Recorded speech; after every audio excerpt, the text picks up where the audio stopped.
Okay, welcome everybody to today's Lunch and Learn. This is the first Lunch and Learn of the fall 2022 school year here at the School of Social Work. So we are super excited about our lineup of speakers this fall. We're starting off with a really great topic today and just really excited to have you all here. So for those of you who don't know me, my name is Mary Christensen. I am director of the MSW program here in the School of Social Work. And I'm going to start off this seminar by just going over a few logistical things. And then I'm going to introduce our speakers because that's who you really came here to listen to.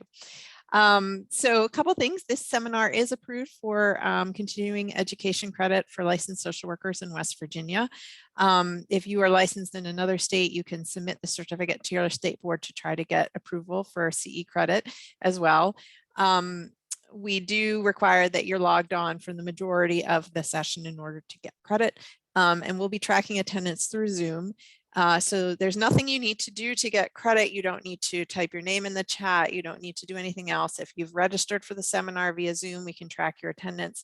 And my GA, Sarah, will be sending out CE certificates within the next week. So just give it 2 weeks and make sure you check your spam folders. If you don't get one in 2 weeks and you've checked your spam folder and you don't see us, just send us an email. There are a lot of folks on here, so it takes her a little bit of time to get those together, but she is super efficient. So don't worry, you will get them. We are asking everybody that you keep yourselves on mute just to eliminate background noise. I may go in and mute you if we notice noise, except for the speakers, of course, we want to hear from them. A couple things about questions. If you have questions, speakers have asked that you hold on to those. We'll be taking, you can type them in the chat, but we will be taking breaks at various points and I'll be reading questions from the chat as they come up, and there'll be a little bit of discussion at those times as well. The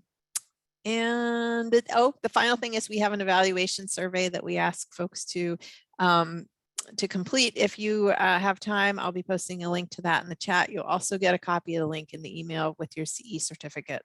And the presenters have allowed us, given us permission to send out copies of the PowerPoint via email to those folks who attend after the seminar, as well as a handout that they've given to us that we'll send to you.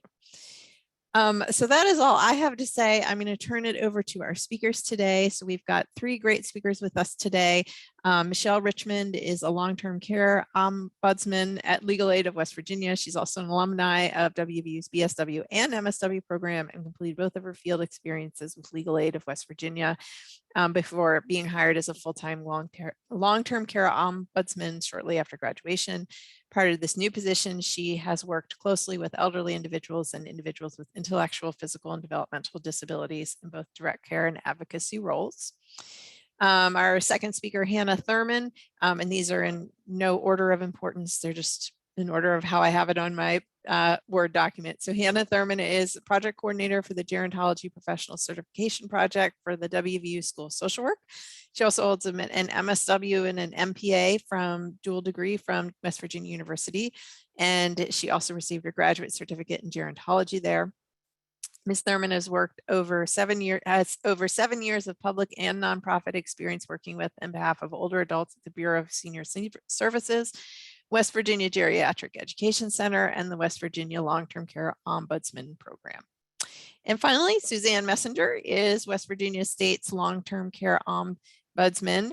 She advocates for long-term care residents in a variety of matters related to residential long-term care, including residents' rights, quality of care, payment, guardianship and conservatorship, powers of attorney, healthcare surrogate matters, and elder abuse and exploitation.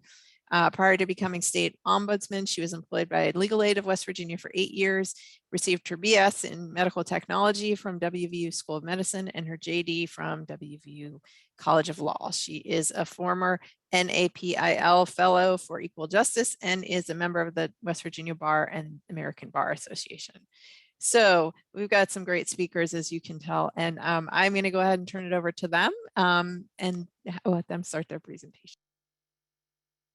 Thanks so much, Mary.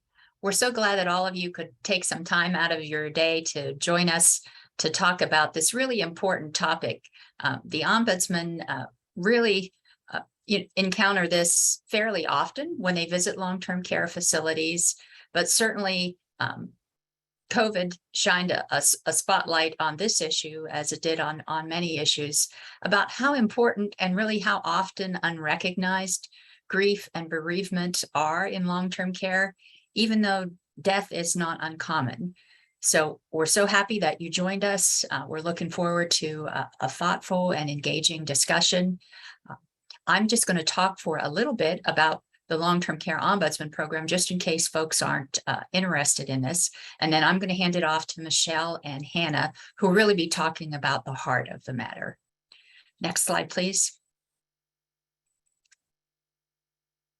The word ombudsman just means citizen representative. So it's no shock that a long-term care ombudsman represents citizens who live in long-term care settings. And that's exactly what we do.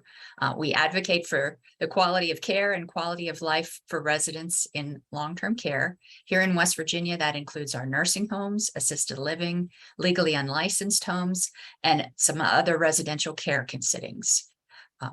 Every state is required to have a long-term care ombudsman program, and we are governed by a number of federal, the Older Americans Act, and state laws. We don't have quite as many laws to deal with as nursing homes do, but we have more than you might think. Next slide, please. So we also have a number of responsibilities, and those of you who work with long-term care ombudsman, you're probably really familiar with the first one on this slide and the last one. Investigating complaints is probably our sexiest responsibility. And we do help residents if they have concerns or complaints about their long-term care. We try to help them resolve those complaints to their satisfaction. And then we also do regular monitoring visits. And the reason that we do those regular monitoring visits is to fulfill the duty, that's the last here on the slide, to ensure that residents have timely access to our services. We want to make sure that residents know who the ombudsman is so that they feel comfortable picking up the phone or typing out an email or talking to us about really personal and intimate issues that might be difficult to talk to a person who was an otherwise stranger. But we also do some other things besides monitoring and complaint investigation. We do a lot of education, providing support for resident and family councils. We do some systemic advocacy to really hopefully make changes across the system that impact our long-term care residents. And that includes standing up for residents with other governmental agencies like OFLAC or DHHR. And we also have the authority to seek legal, administrative, and other remedies to protect residents. Next slide, please. But at the heart of what we do are our residents. We are not objective ombudsman or neutral ombudsman like many ombudsmen are. We are advocate ombudsman. And we take all of our direction from long-term care residents. We can't take any action, whether it's talking to a social worker, looking at medical records, or even reporting abuse or neglect. We cannot take any action without having permission from our residents. So the residents really center us and they really direct what we're going to do. Next slide, please. So I've told you a lot about what we do. What don't we do? Well, we don't enforce rules and regulations. We're not the licensing agency or a regulatory agency. That's OFLAC's job. Our ombudsmen do have to be familiar with the rules and regulations and laws, because as we're helping residents craft a resolution, we want to make sure that what we're suggesting or what the resident is suggesting is within the scope of the rules and regulations. So our ombudsmen are intimately familiar with those rules and regulations, but it's not our job to cite or fine or punish a facility for being out of compliance with those rules and regulations. We're also not adult protective services.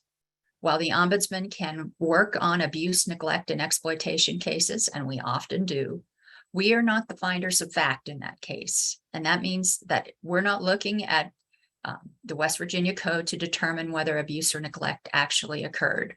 We're looking at it through the resident's eyes and trying to achieve a resolution that satisfies the resident.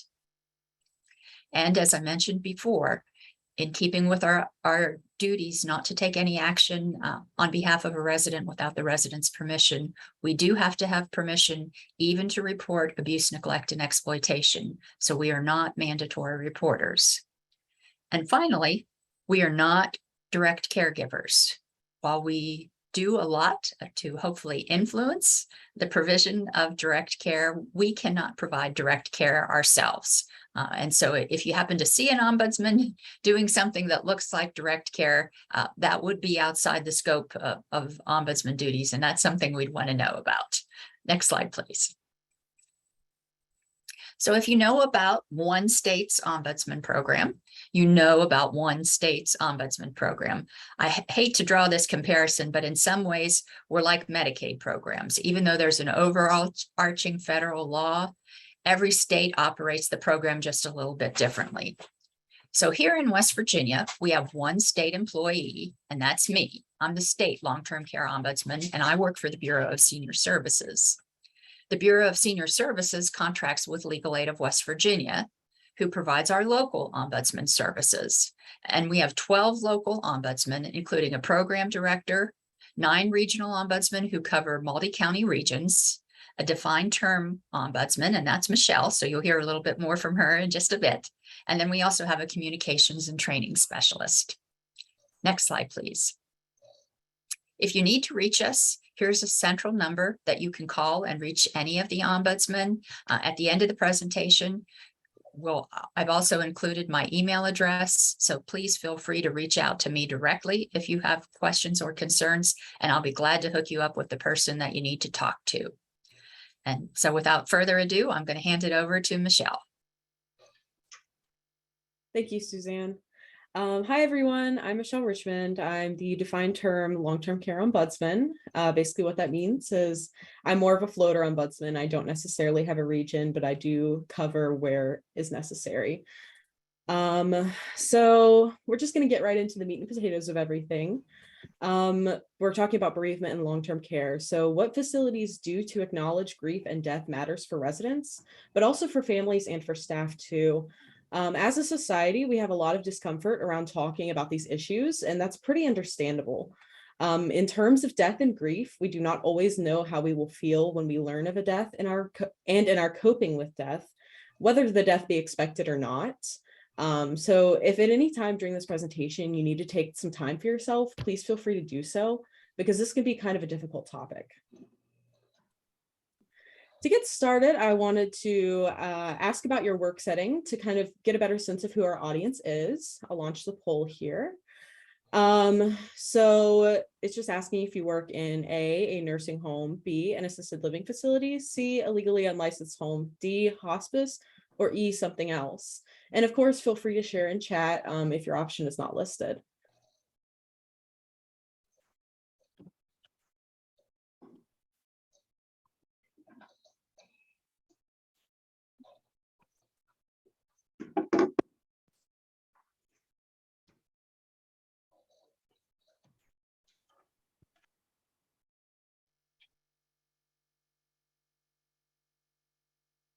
All right, so it looks like the responses are starting to level out a bit. We have about 69% of our attendees today having other positions, and the other highest is 21% in nursing home, and then 1% in assisted living, and 1% legally unlicensed, and about 6% in hospice. So we have a good blend of different professions here. All right.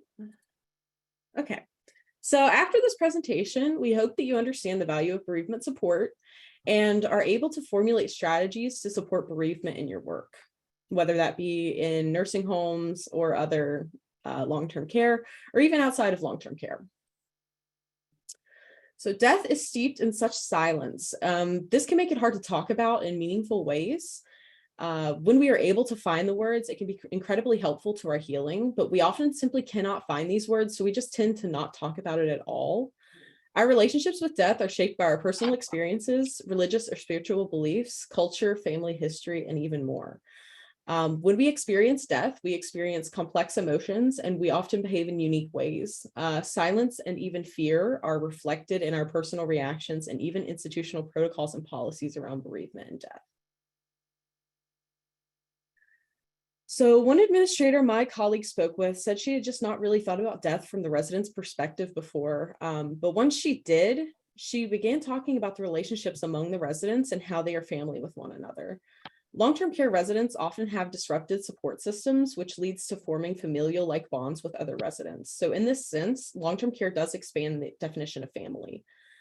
Not to mention, there is also a measurable risk to life and limb for staff in nursing homes. In 2020, US nursing home workers died at rates similar to those of the most dangerous professions like logging. For reference, logging had 68.9 deaths per 100,000 individuals, whereas workers in nursing facilities had 80 deaths per 100,000 individuals. Furthermore, studies have also found that grief reactions for residents and staff in long-term care are very similar to those reported by family caregivers. Staff and residents often bond with one another during the caregiving process, which can lead to significant emotional distress when those bonds are lost. Meanwhile, long-term care staff are also taking care of our most vulnerable people. They call the family when a resident passes. They are at a resident's bedside in their last moments, and they may even help to prepare the body before it is taken by the funeral home. Due to staffing shortages, their ability to perform their best at their job is often compromised, and shortages often lead to a more fast-paced work environment that doesn't really leave time for proper grieving. This is further complicated by the fact that some residents, families, and staff may also experience COVID losses as trauma due to the unexpected and traumatic nature of many COVID deaths. When normal grief and mourning responses persist, these responses can sort of overlap with traumatic experiences and reactions, which can lead to significant and lasting mental health challenges that may even need professional intervention or outside supports. So COVID has ruled our lives for the last couple of years, and for some of us, it has turned our world upside down. We all know someone who has lost someone during COVID, and grief has become more familiar than we would perhaps like for it to be. Some losses we may have experienced during the pandemic, of course, include death, but they also include things of like loss of abilities or health, loss of employment, even loss of passion for our work, and the loss of self-determination for our residents or clients. It is important to keep in mind that while not all these losses are related to death, we should take care to recognize just how drastically these losses impact many of our lives and can cause a sense of bereavement and grief. It is also important to note that during the pandemic, opportunities for mourning these losses and even celebrating life milestones like graduations and weddings simply were not possible or safe to hold, which has led to kind of a lack of closure. As of August 14th, 1,044 residents in West Virginia long-term care facilities have died during the pandemic. And nationally, long-term care residents and staff account for 23% of all COVID deaths, which total more than 200,000 lives lost. And according to research, for each COVID death, about 9 family members are affected in grief. Of course, this does not include the staff that in long-term care and those familial-like bonds that these residents form. And COVID losses are often traumatic in nature and unexpected, which can lead to more intense feelings of grief, as discussed prior. These circumstances set the stage for a potential rise in prolonged grief disorder. Prolonged grief disorder is when painful emotions are long lasting, which means a year or more for adults or 6 months or more for adolescents and children, and so severe that you have trouble resuming your own life. So in our day-to-day lives, we often go out of our way to avoid topics that we see as difficult. This includes death. Death is feared, shrouded in mystery, and often seen as dirty or unclean. And this is much the same in long-term care. In long-term care, staffing issues are all too common, especially now in the past several months. Understaffing has been one of the chief complaints our ombudsman have received around the state. Since staffing ratios are so large, it makes sense the bereavement support may start to fall through the cracks. When a resident at a long-term care facility is actively dying, staff may not have the foresight or the time to notify their friends so they can spend time together before passing or pay their respects after passing, but before removal of the deceased. This closure is important because many long-term care residents have deficits and disabilities that may prevent them from attending formal services for the individual that are hosted in the community. Not having this closure is, of course, detrimental to the bereavement process. In other cases, residents may not even be aware that their friend is actively dying or has already passed. As stated prior, long-term care expands the definition of family, causing residents to form very close bonds with their neighbors. Long-term care facilities can be very large, with multiple floors or wings, so a greater physical distance may separate residents from their friends or family in the facility. With a lack of communication between wings, floors, and units, residents who have a friend who has passed may not even be aware it has happened until long after the deceased has already been removed from the facility. Conversely, long-term care residents also sometimes mention that they know when a person has died because all the staff close everyone's doors while the deceased is being removed from the facility. They may not know who has passed, but they know someone has passed. And this can be traumatic because they're left to wonder who it may have been. Now I'm just going to pass it off to Hannah, and we'll start talking about the anatomy of bereavement. All right. Thanks, Michelle. So my name's Hannah, and I'm going to talk to you a little bit about sort of what bereavement can look like. And then also I'm going to talk about some rituals and remembrances as kind of tools for bereavement in long-term care. Okay, go ahead and next slide, Michelle, please. So, if as social workers, we don't necessarily think about, when we think about like Maslow's hierarchy of needs, we don't necessarily think of grief and mourning as being in there. But one article that I read really stressed thinking about it in that way. She said that acknowledgement is part of acceptance, even if and when it's difficult. But that those things help us to properly grieve and mourn if there is a properly about it. And she also suggested using an and approach. So, Michelle mentioned how, talking about these things it's difficult. Maybe some of you took classes in end of life, maybe some of you didn't. Some, the hospice folks with us are sort of experts in this, but so if it is uncomfortable, it can make people feel discomfort, and the talking about it and the acceptance and the acknowledgement can help us adapt and heal. And that we can have those two things sort of in our hearts at the same time. So grief is more the internal representation of bereavement. And, if you see one person grieve or have experienced it, like we all have at some point, you've seen one person. If you're like me, I remember when my grandma died, I thought, I'm just going to keep working, just distract myself, just keep that up. And very quickly, I realized that wasn't going to cut it. Some people, sadness is common as a symptom, obviously. Some people may be angry and have angry behavior. It depends on the dynamics. Some people really go inward. Other people want to be with others. So it just looks very different from one person to the next.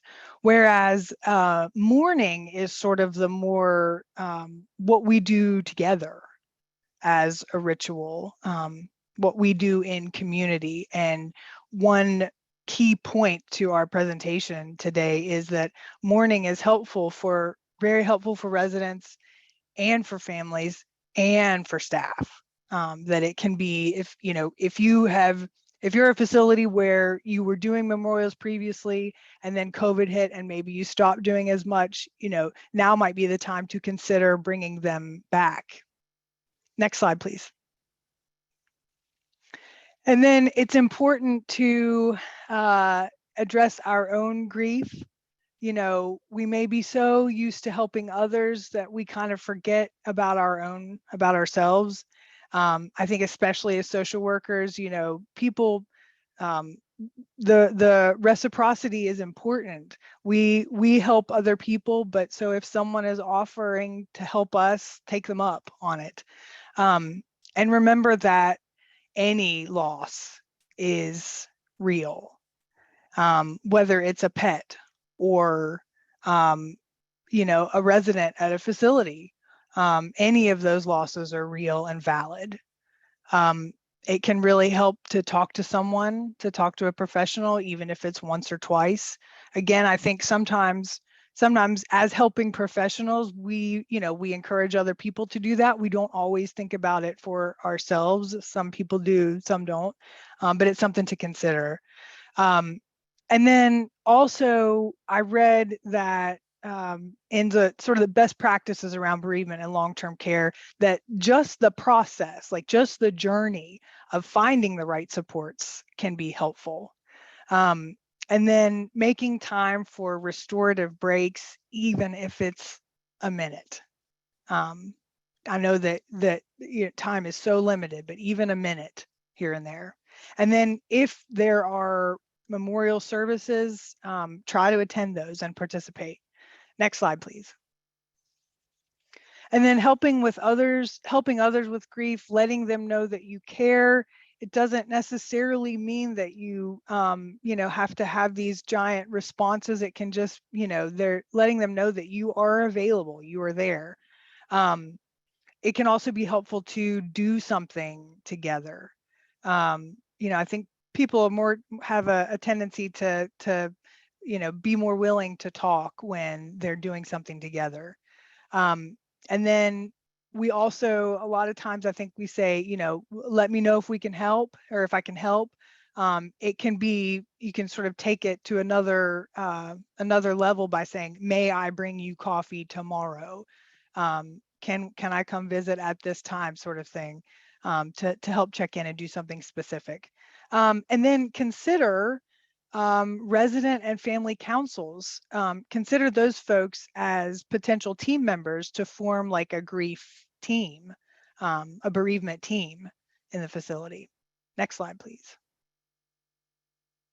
All right, so now I'm going to give some specific examples. Some of these could be thought of as best practices, but they're specific examples to help if you're a facility who is, you may be doing some of these are completely different types of things, but these will just help give you some ideas.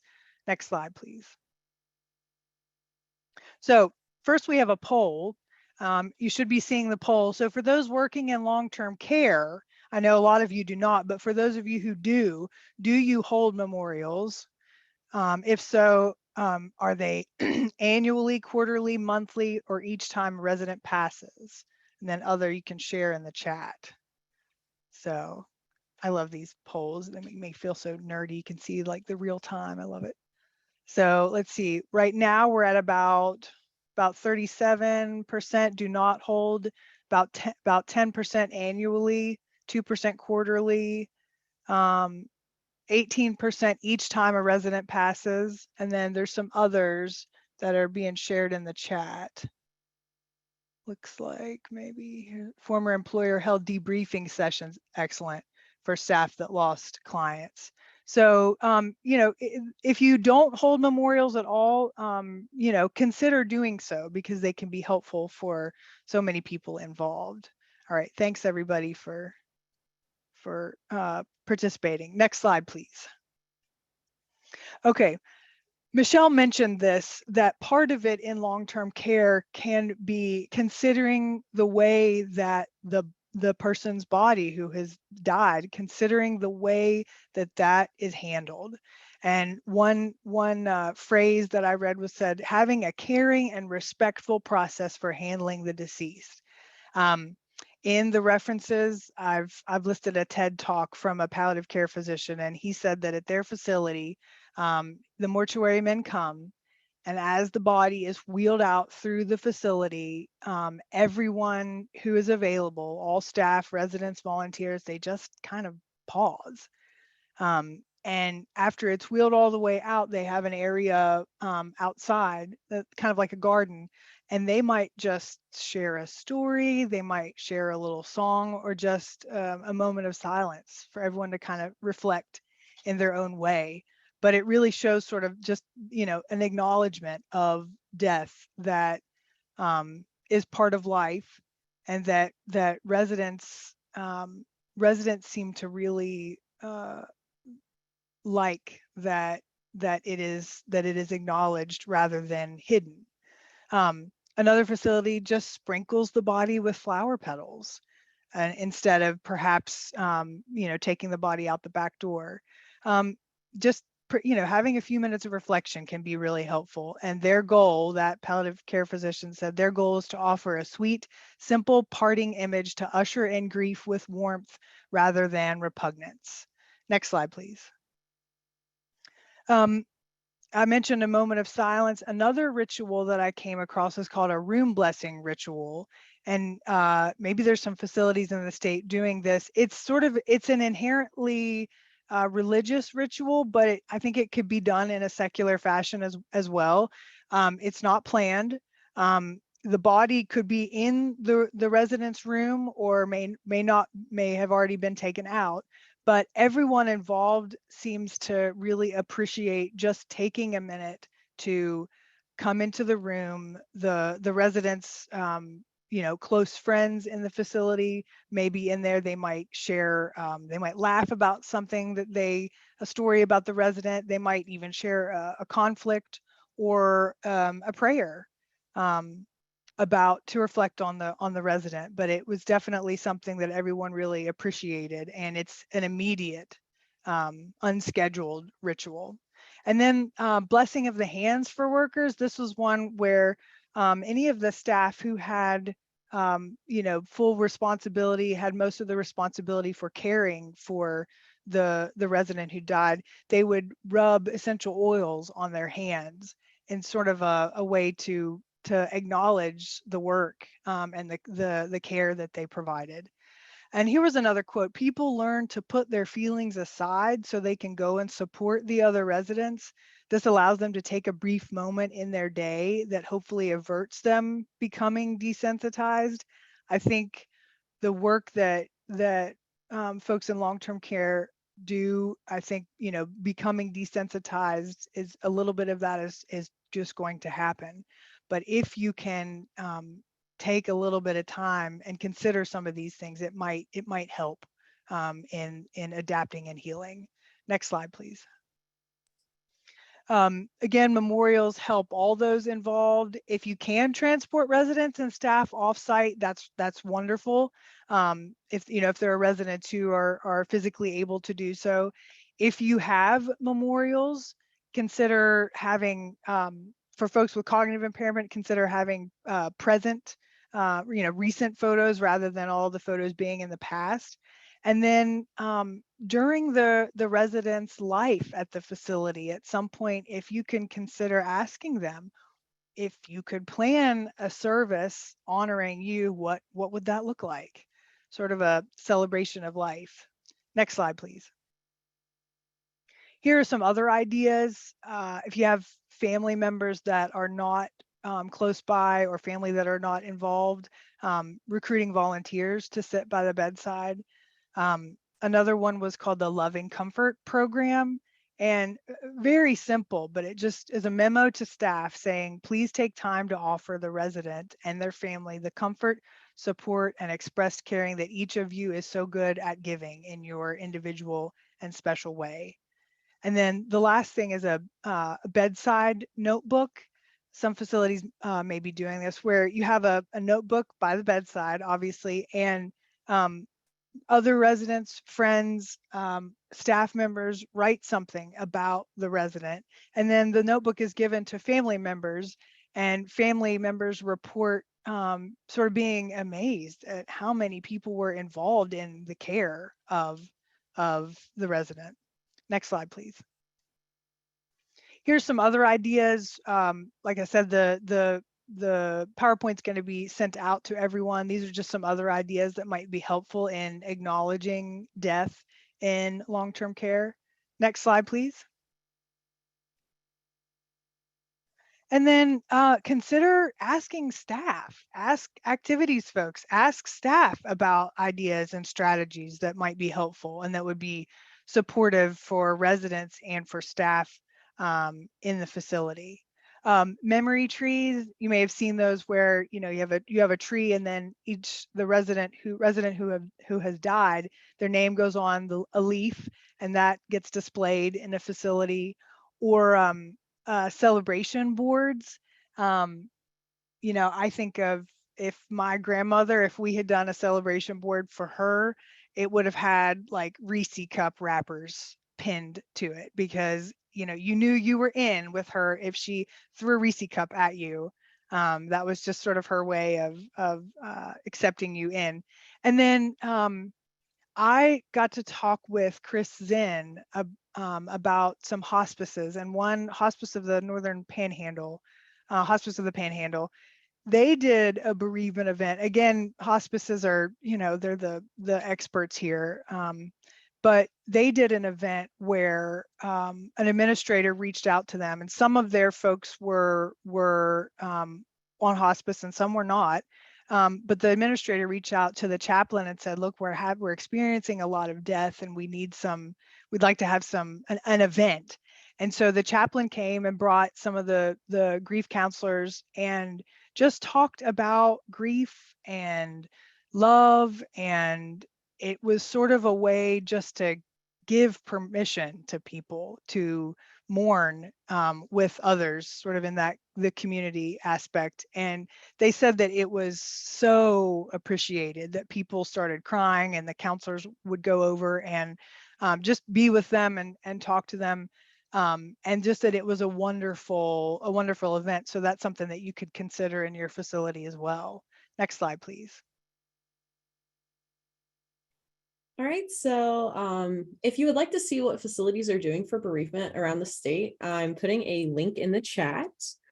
And it's also in the handout that you will receive after the lunch and learn. So this link allows you to access a map that I've created that has bereavement practice submissions from long-term care facilities all across the state. Of course, it is not complete, and it's kind of a work in progress.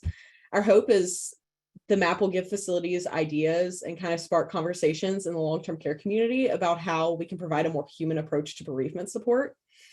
So if your facility is listed incorrectly or not listed at all, or something's outdated, just shoot me an email at enrichmond@lawv.net. My email is in the handout and will also be at the end of the presentation. With your help, we hope to turn this map blue and start providing better bereavement support in long-term care facilities across the state.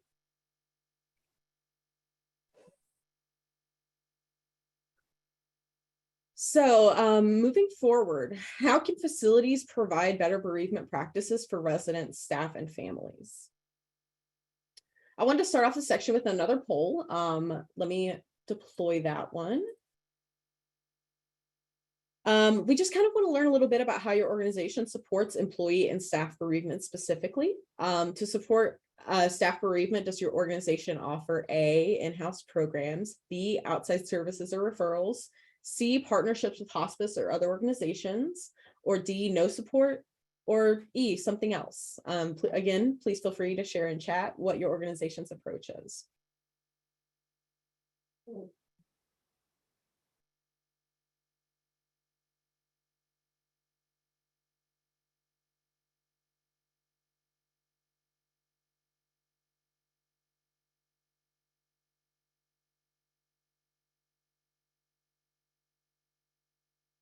Okay, looks like the responses are leveling out.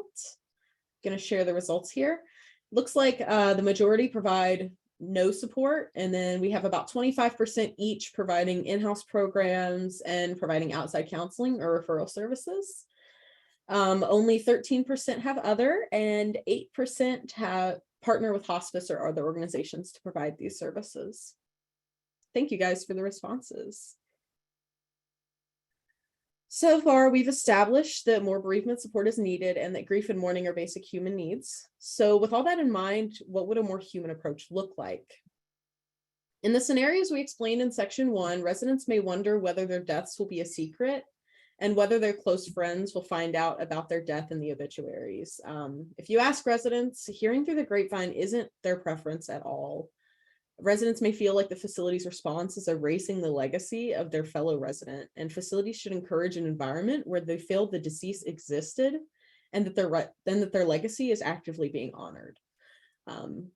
So, I mean, for example, if you see the death of others, those you care for every day or those you dine with every day, swept under the rug, that may impact how you feel about your place or purpose in the facility. And that's for staff, residents, anyone involved. Facilities should consider how staff are impacted by resident passings and address their needs alongside and in tandem with those of residents and families. Of course, there are barriers in finding and providing help for grief and long-term care. Formal counseling services may not be covered, and informal supports may not be available in the community.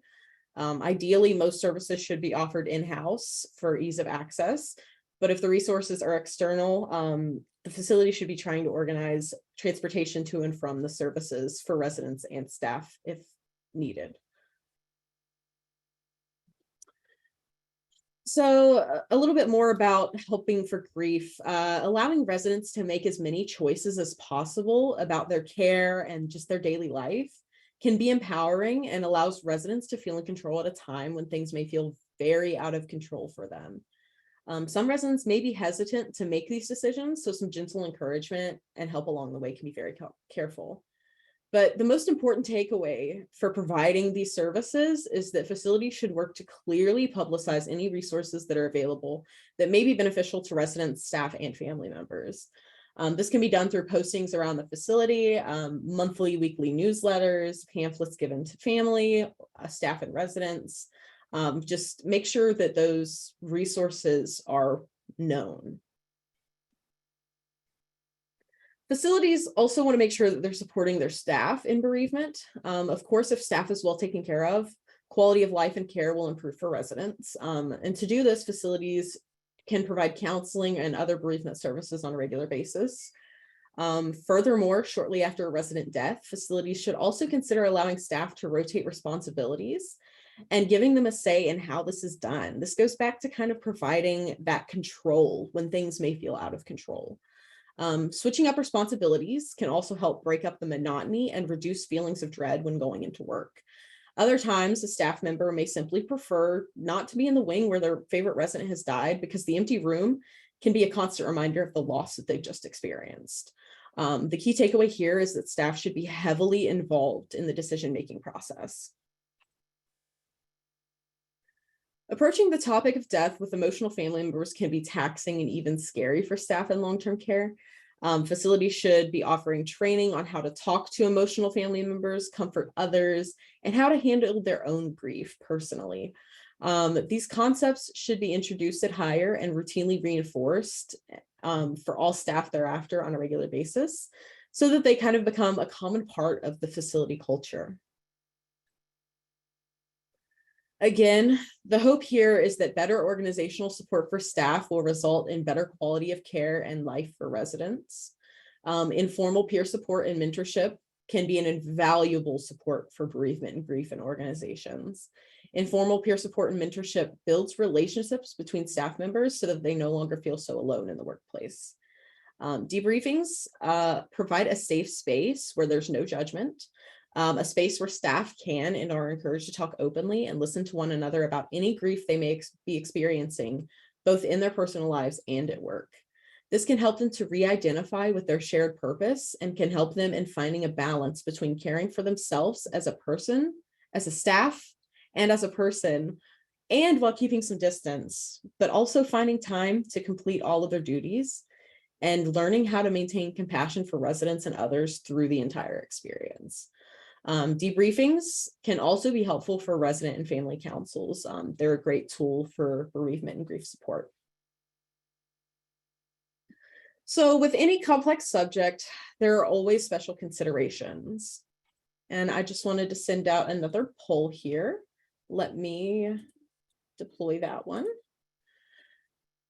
So how does your organization notify staff about resident deaths if they're not present at the time? So a resident passes away and staff who are not aware. Does your organization notify them via phone, text, or email, or by postings made in staff-only areas, information shared at shift change, or do they provide no prior notification or something else? Again, feel free to share in chat.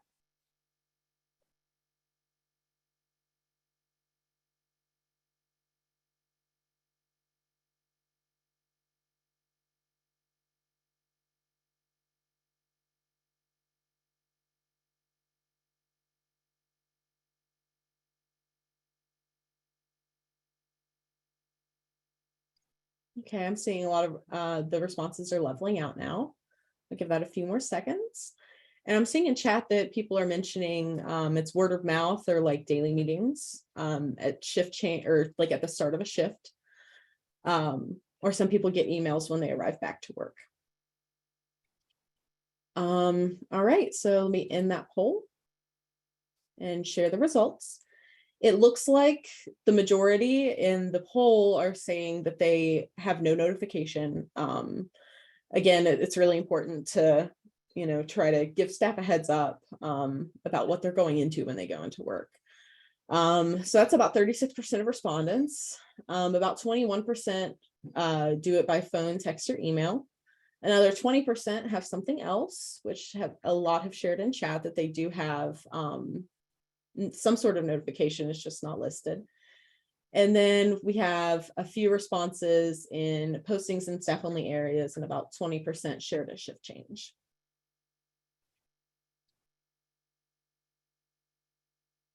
So staff members have noted that coming onto a shift, not knowing a resident has passed, can be stressful and even traumatic.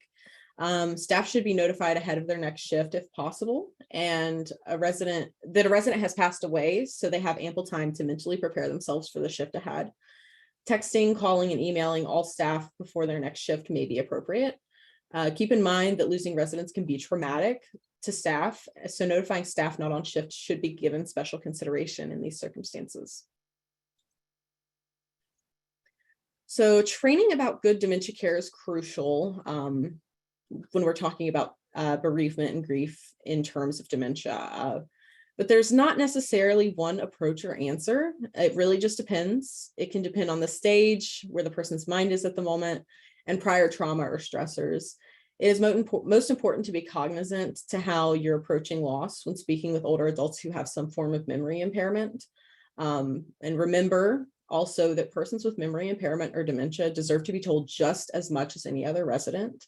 You just have to be sure that they're told in a way that makes sense to them.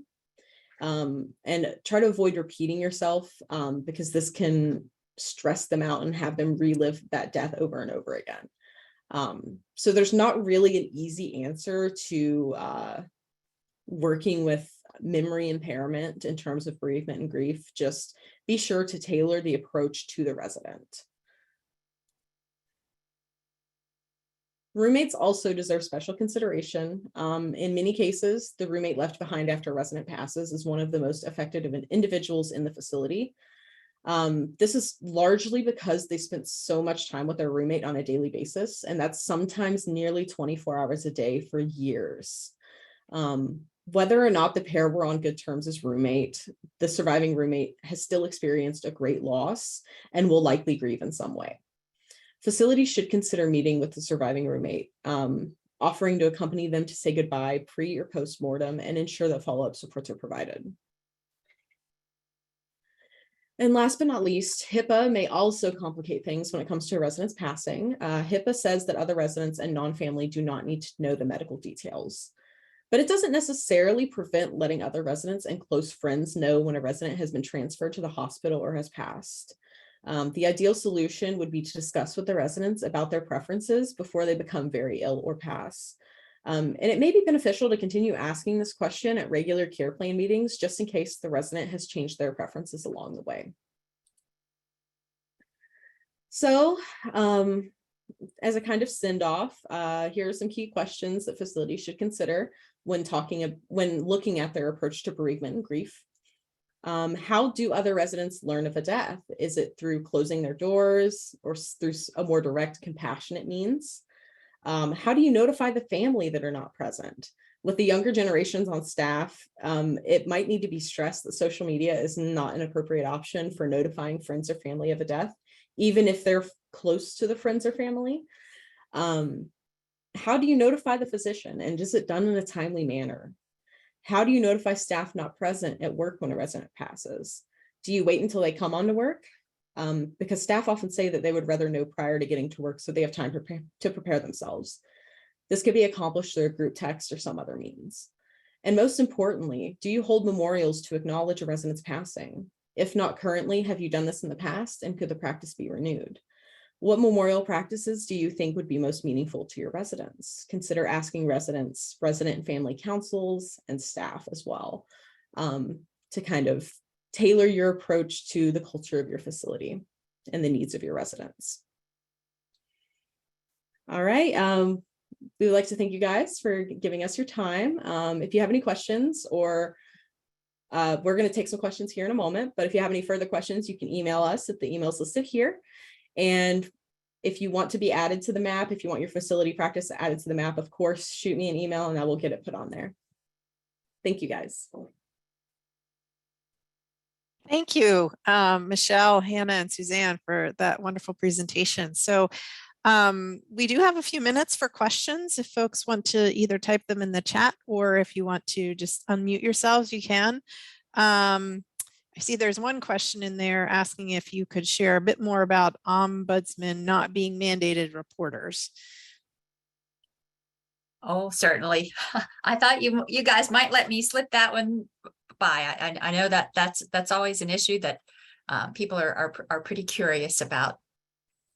As I said before, a key element, and it is actually in our federal regulations, are that we are to take no action, and there's no qualifiers. Congress didn't put any exceptions in there on behalf of a resident without the resident's permission.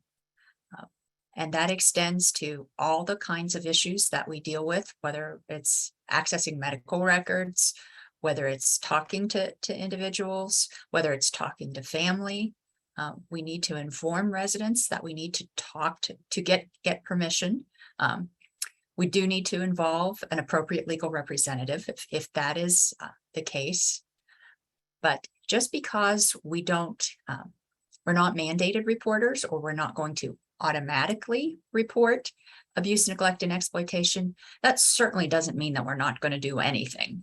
There are a number of ways that we can address that by talking with the resident about why it's important to report and what are the consequences of not reporting, of helping the resident to self-report, coming back another day, building that trust relationship so that the resident feels more comfortable in reporting it. We can talk to other residents, because often if it's happening to one resident, other residents may be experiencing it, and maybe other residents will allow us to report. We may be able to report anonymously, in some cases without identifying a resident. So there are a number of ways that we can address abuse and neglect and exploitation without just automatically picking up the phone as a mandatory reporter is required to. So I hope that helps a little bit. Yeah, thank you. There was also, two things. One is that I just posted, I'm going to post again a link to our evaluation survey. So if you have a couple minutes to fill that out before you leave, that would be great. But there is also somebody who posted just a reminder to reach out to your local hospice, as they have a lot of written bereavement materials that they'd be happy to share. So I don't know if you guys want to comment on that. That was just in the chat. And if other folks have questions, feel free to put them in there. I guess I just want to say, I mean, I think that, there are many different relationships between different facilities and hospice, but from what I learned, hospices are doing some wonderful, amazing work and are available to help, and it can be a really, really good support. So, and I think, did I see, did someone have a hand up maybe, or I don't know. Yeah, I see a hand as well, but I can't tell who it belongs to. So if you have your hand raised and you have a question, if you can maybe type that in the chat or just unmute yourself, that'd be great. Oh, go ahead. I had a question for Suzanne with the not being a mandated reporter. How is that affected? Because you have to have permission if a resident lacks capacity, and there's no way of their giving the consent. Sure, and that's a really good question, and that does complicate things. But remember, generally, what we're talking about when we say somebody lacks capacity to make decisions, we're talking about medical decisions, and so talking with the ombudsman and reporting abuse, that's not a medical decision. So our ombudsman, and we don't have any magic gauges to do this, are going to use their best professional judgment about whether this resident really understands what's going on, and evaluating capacity, if you will, not evaluating, but judging capacity based on the actual decision, because capacity is decision specific. What's required to make one decision is very different from another decision. So we're going to balance that. We may need to involve an appropriate decision maker. That may be a medical power of attorney. That may be, depending on what the issue is, it may be a healthcare surrogate. We can't ignore those people, but our role is to empower residents and to make sure that their voice gets heard. So we are going to try in whatever way is credible and appropriate to make sure that the residents' wishes are respected and honored, no matter what the situation is that we're involved in. There was one other question in the chat that asked, are we permitted to disclose to residents the name of someone who has died? So I don't know if any of you know the answer to that. This is Suzanne, and I'll take a crack at this. I can't give legal advice, even though I am an attorney. I'm not hired as an attorney. So this is not legal advice. This is just my best opinion based on what I know. HIPAA allows for the disclosure of names in a lot of different kinds of settings. For example, it's not wrong to put residents' names on their doors if it's going to help them. So what I would suggest is, I don't believe there's a blanket prohibition from sharing that information, but you really need to talk to your own HIPAA privacy officer internally and make sure that that disclosure would be consistent with your own policies and protocol, because what you don't want to do is, with the best of intentions, to violate your own policy and protocol. And if it's not, to ask a question, could that be part of your policy and protocol?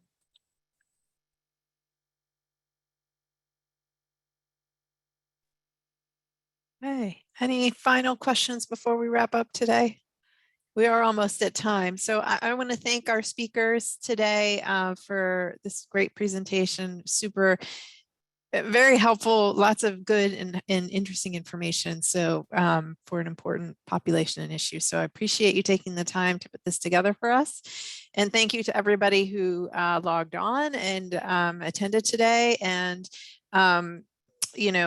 keep your eyes open for announcements about our upcoming seminars this fall. We've got a great lineup.